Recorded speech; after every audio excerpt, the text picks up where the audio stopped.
Comment dire l'indicible? Serait-ce en le montrant? Mais là encore, un piège nous guette, dans lequel Pierre va tomber, j'y reviendrai. Non, pour dire l'indicible, c'est encore le récit qui convient le mieux. Le récit où les images s'enchaînent mais aussi s'inversent et se retournent. Et notre récit de ce matin est comme une valse à 3 temps. Alors au premier temps de la valse, c'est la lumière, la blancheur étincelante, et ils sont 3 à tournoyer sur la piste. Au deuxième temps de la valse, c'est Pierre qui entre dans la danse, mais qui va enchaîner les faux pas, car Pierre ici est comme moi, un bien piètre danseur, et il va même marcher sur les pieds de Jésus, me semble-t-il. Et au troisième temps de la valse, le pas alors s'est inversé. Ce n'est plus le blanc étincelant, mais le sombre, la nuée. Et ils ne sont plus 3, mais Jésus seul sur la piste. Et surtout, au troisième temps de la valse, Dieu parle. Fait unique dans tous les évangiles. Dieu parle à l'homme en direct live, dirait-on aujourd'hui. Je viens de dire fait unique. Alors en fait, pas tout à fait. Dieu parle 2 fois dans tous les évangiles. Une première fois au baptême du Christ et la deuxième fois ici, sur la montagne. Pour dire quoi? Que Jésus, l'homme de Nazareth, est plus que cela, justement. Bien plus. Il est son fils, son aimé, son bien-aimé. Car notre valse, notre danse de ce matin est bien pour nous faire comprendre cela. Qui est ce Jésus de Nazareth? Alors entrons dans la danse, nous aussi, et revenons au premier temps de la valse. Une montagne. Jésus avec Moïse et Élie. La montagne, où Moïse, lui aussi, va entendre Dieu et recevoir les tables de la loi. Souvenez-vous, les 10 paroles de vie données au peuple d'Israël. Ces 10 paroles qui libèrent et qui font sortir de toutes les maisons de servitude, celles de la haine, de la jalousie, de l'envie, de l'idolâtrie, de la violence, du mensonge, du vol. La montagne, lieu du renouvellement de l'alliance. Moïse, garant du renouvellement de l'alliance abrahamique, qui inaugure, dit le rabbin Philippe Haddad, le monothéisme éthique. C'est joli, le monothéisme éthique. Et puis à côté de Moïse, Élie.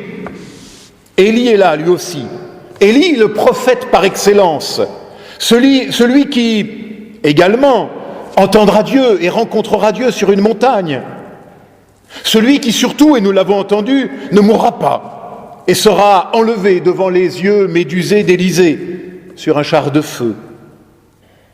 Élie, le prophète messianique dont on attend le retour depuis dans le judaïsme. Alors ils sont là tous les deux, Moïse et Élie, incarnant l'un la loi bien sûr, l'autre les prophètes, récapitulant ainsi tous les deux l'histoire de la première alliance. Et Jésus se tient là, au milieu d'eux, en conversation avec eux, pour bien affirmer qu'il est, lui, la continuité et l'aboutissement de cette histoire-là, de ce Dieu-là qui déjà parlait à son peuple d'Israël, à travers Moïse, Élie et tous les Élysées, Nathan, Jérémie et tous les autres. Mais chemin faisant, le récit nous précise, car la question se posait alors du temps de Jésus, que ce Jésus justement n'est pas un nouveau Moïse, qu'il n'est pas non plus ce Élie dont on attendait le retour, mais qu'il est bien l'accomplissement de tout ce qui a précédé et préparé sa venue. Et là, c'est la lumière, l'éblouissement de la lumière. Marc emploie d'ailleurs ici deux mots que l'on ne retrouve nulle part ailleurs dans le Nouveau Testament. Vêtements resplendissants et puis foulons. Enfin, c'est la traduction qu'on nous a donnée. En fait, c'est le teinturier. Voilà. Alors, serait-ce pour nous dire que tout est affaire de chiffon? Car ça brille, ça étincelle, avec ce Jésus qui récapitule la loi et les prophètes. Et puis survient Pierre, et c'est le deuxième temps de la valse. Et Pierre tombe dans le piège qui est celui dans lequel tous nous tombons. Autant suspend ton vol. Arrêtons tout. Formidable. Contemplons, adorons, dressons trois tentes, installons le camp. C'est le piège de l'arrêt sur image, le piège de la capture de l'autre ou d'un événement dans l'instant. C'est le piège qui nous guette tous devant ce qui brille. Faisons trois tentes, dit Pierre. Mais cela n'est pas possible.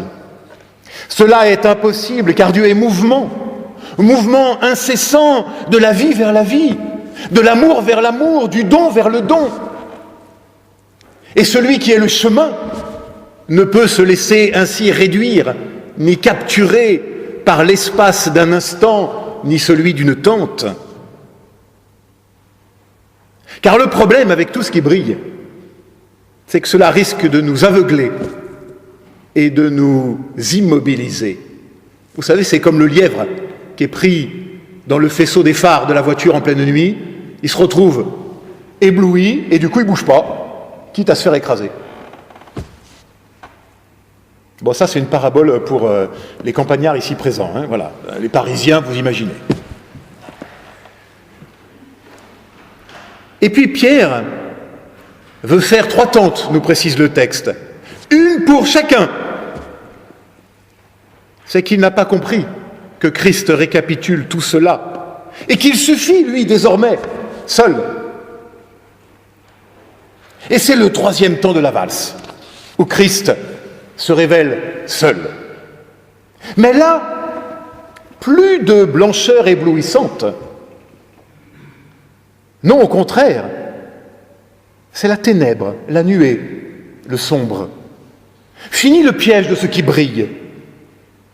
Il faut que ce qui brille soit voilé pour que la réalité nous soit dévoilée et pour qu'une voix puisse se faire entendre et nous faire ainsi percevoir l'invisible.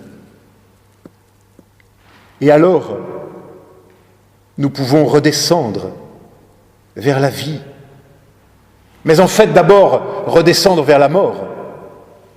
Car c'est bien par la mort qui vient pour le Christ qu'il faut d'abord passer, avant de retrouver la lumière et la blancheur du matin de Pâques et de la résurrection.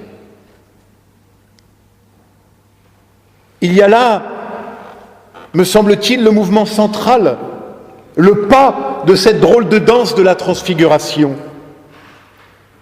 Que l'essentiel ne se révèle pas à nous dans ce qui brille, mais dans la nuée, dans une vérité qui se donne à connaître à tâtons, où il n'y a plus finalement véritablement à voir, mais à entendre. Et c'est le retournement total de toutes nos attentes.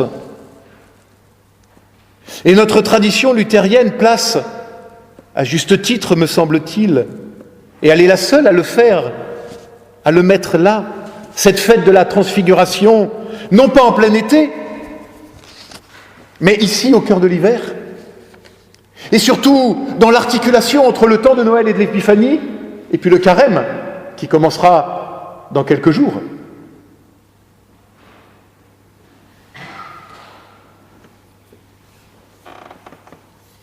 Parce qu'il nous faut passer de la musique et de la montagne de la transfiguration à une autre montagne, celle où sera dressée une croix, passer de l'éblouissement de la transfiguration à la ténèbre du vendredi saint, où se révèle une toute autre profondeur de l'amour de Dieu, car là, et là seulement, se révèle dans la plénitude qui est ce Jésus de Nazareth.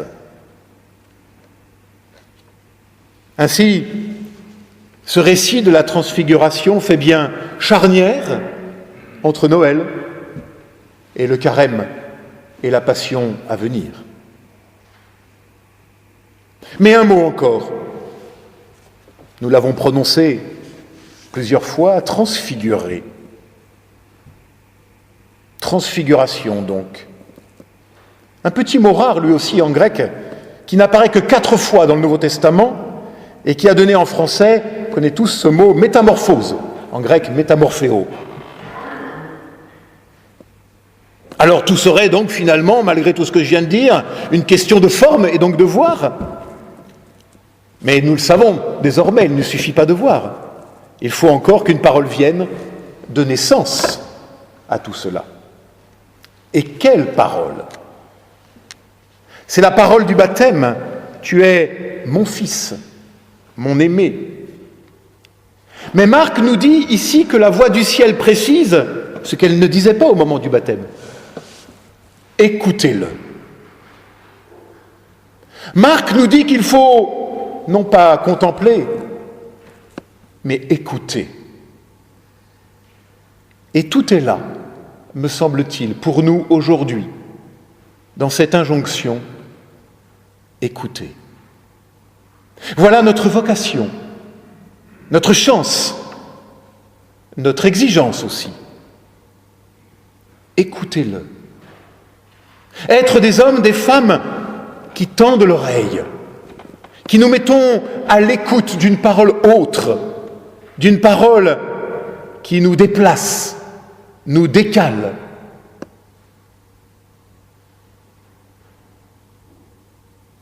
Et que dit la voix du Maître? Ce qu'il ne cessera de nous dire, qu'il nous faut changer nous aussi notre regard, qu'il nous faut nous laisser transfigurer par la parole de vie. Pierre, nous l'avons vu, pensait savoir ce qui est bon, mais il ne savait rien du tout, car il ne savait pas qu'il devait lui-même se laisser transfigurer par la parole de vie. Alors, mon frère, ma sœur, laisse-toi transfigurer par le Christ transfiguré. Et change ton regard pour découvrir un autre visage de Dieu, découvrir un autre visage de l'homme. Car Dieu et l'homme sont toujours autres que ce que nous croyons en savoir. Et ils sont toujours, eux aussi, ton frère, ta sœur, à découvrir à tâtons. Car Dieu nous attend toujours ailleurs, là où nous ne l'attendions plus. N'y a-t-il pas là, comme en creux, une définition de la foi? Se laisser transfigurer par Dieu lui-même, c'est-à-dire se laisser retourner, se laisser faire, se laisser transformer par la parole de vie. N'est-ce pas cela l'alpha et l'oméga de la prière aussi? De se mettre à l'écoute attentive de cette voix qui vient dans l'ombre de la nuée et qui nous parle à nous aujourd'hui dans le secret du silence. N'est-ce pas cela l'enjeu de notre foi? Apprendre à voir autrement, non plus avec un regard à radomerie, mais avec le regard de Dieu lui-même. Et quel est-il ce regard de Dieu, sinon celui que Christ nous communique et qui nous revêt, nous aussi, d'un vêtement resplendissant et qui nous dit « Tu es mon fils, ma fille bien-aimée ». Même si toi tu crois que tu n'en vaux pas la peine. Voilà le miracle de la transfiguration.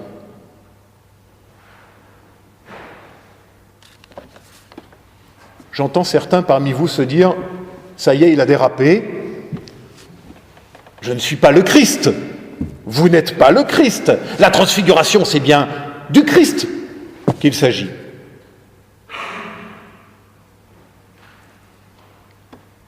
Auriez-vous oublié la parole de votre baptême qui vous fait enfant de Dieu, vous aussi? Auriez-vous oublié l'épître aux Galates, lorsqu'est venu l'accomplissement des temps? Dieu a envoyé son Fils, né d'une femme et assujetti à la loi, afin de nous revêtir de l'adoption. Ainsi, tu n'es plus esclave, mais fils, fille. Et comme tel, tu es aussi héritier. C'est là l'œuvre de Dieu. Fin de citation. Et si cela vaut pour la parole venue des cieux, cela vaut aussi pour la métamorphose. Paul encore, nous tous, nous sommes transfigurés en un même visage, de gloire en gloire par le Seigneur. Et ailleurs, laissez-vous transfigurer par le renouvellement de l'intelligence. Et Paul ici emploie le même mot que Matthieu et Marc, métamorphéo. Et ainsi il se passe un truc assez incroyable. Ça fait partie de ces choses sur lesquelles je bute quand je travaille, et je me dis, mais c'est quand même dingue. 4 fois j'ai dit le mot métamorphéo dans le Nouveau Testament. 2 fois sur Jésus, 2 fois sur l'homme. Alors mon frère, ma sœur, ne dis plus Christ est transfiguré si tu ne peux pas dire en même temps je suis, tu es transfiguré avec lui. Voilà l'œuvre de Dieu, qu'il en soit ainsi.